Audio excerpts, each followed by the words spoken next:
آقا کریم نے ارشاد فرمایا من ترک الجمعۃ ثلاث جمعۃ متوالیات فقد نبذ الاسلام وراء ظہرہ، جس نے بغیر کسی عذر کے 3 جمعے چھوڑ دیے اس نے اسلام کو اپنی پشت کے پیچھے ڈال دیا، اس نے پرواہ ہی نہیں کیا اسلام کی۔ اور ایک حدیث کے لفظ ہیں من ترک ثلاث جمعات من غیر عذر کتب من المنافقین، جس نے بغیر کسی عذر کے 3 جمعے چھوڑ دیے اس کا نام منافقوں کی فہرست میں لکھ دیا جاتا۔ اور ایک حدیث کے لفظ اس حوالے سے ہیں من ترک ثلاث جمع تہاونا بها طبع اللہ علی قلبہ، جس نے سستی کی وجہ سے 3 جمعے چھوڑ دیے تو اس کے دل پر اللہ غفلت کی مہر لگا دیتا ہے۔ یہ وہ بد نصیب شخص ہے کہ جو نماز جمعہ چھوڑتا ہے۔ حضرت ابن حجر نے الزواجر کے اندر ایک روایت لکھی ہے، وہ فرماتے ہیں جو شخص نماز ترک کرتا ہے اس کو بہت ساری رسوائیاں ہیں۔ وقت اتنا طویل نہیں ہے کہ ایک ایک چیز کو تفصیل سے بیان کروں۔ وہ کہتے ہیں پہلی بات تو یہ ہے کہ اس کی عمر میں برکت اٹھا لی جاتی، دوسری بات اس کے چہرے سے صالحین کا نور اتار لیا جاتا، تیسری بات وہ کوئی بھی عمل کرے اس کا ثواب نہیں ملتا اس کو، یہ دنیا پر اس کو سزائیں ہیں۔ چوتھی سزا دنیا پر اس کو یہ ملتی ہے اس کی دعائیں قبول نہیں ہوتی، اور 5ویں سزا اس کے لیے یہ ہے کہ اس کے لیے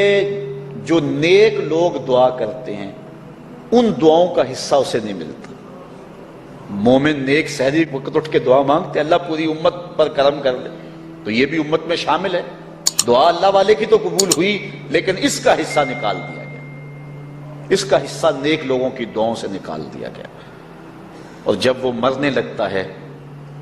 نزا کے وقت 3 اس کو سزائیں ملتی ہیں، ایک تو بھوکا مرتا ہے، دوسرا پیاسا مرتا ہے، تیسرا ذلیل ہو کے مرتا ہے۔ اور قبر کے اندر اس کو 3 سزائیں ہیں۔ حضرت امام ابن حجر کہتے ہیں ایک تو اس کی قبر تنگ کر دی جائے گی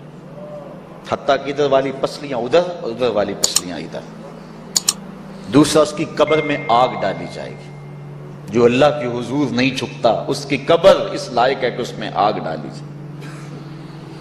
اور تیسری اس کے اوپر ایک اژدہا مسلط کر دیا جائے گا جس کا نام ہے شجاع الاقرع، اور جب وہ ڈنگ مارے گا تو 70 گز تک وہ شخص زمین میں دنس جائے گا اور وہ مسلسل یہ ڈنگ مارتا رہے گا۔ اور کہا کہ 3 سزائیں اس کو حشر میں پہنچیں گی، ایک تو اس کا حساب سختی سے لیا جائے گا، اور جس کا حساب سختی سے لیا گیا وہ بچ پائے گا،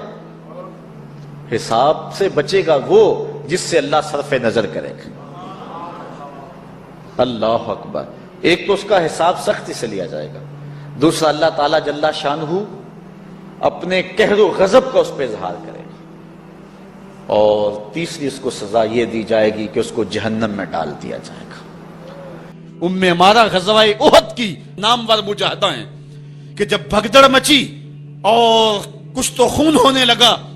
اور عجیب کیفیت بن گئی، تو اس وقت حضرت ہمارا خاتون ہیں جو اس جنگ میں ساتھ آئی تھی، کس کام کے لیے آئی تھی کہ کوئی زخمیوں کی مرہم پٹی کروں گی،